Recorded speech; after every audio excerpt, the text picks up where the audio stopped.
première chose que je me suis posée, c'est est-ce que dans le métier que je faisais, est-ce que je vais rester encore 5 à 10 ans? Et en fait, quand à chaque fois je me posais cette question, est-ce que je vais rester? La réponse était constamment non.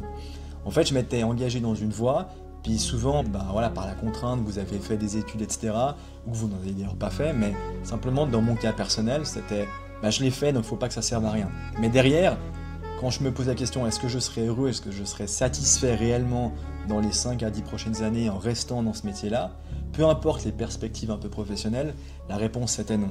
Mais pour comprendre ce pourquoi c'était non, l'idée c'était de me dire, en fait j'ai des contraintes d'horaire, ça c'est quelque chose que j'avais de la peine à supporter à un moment donné, je voulais constamment respecter des heures.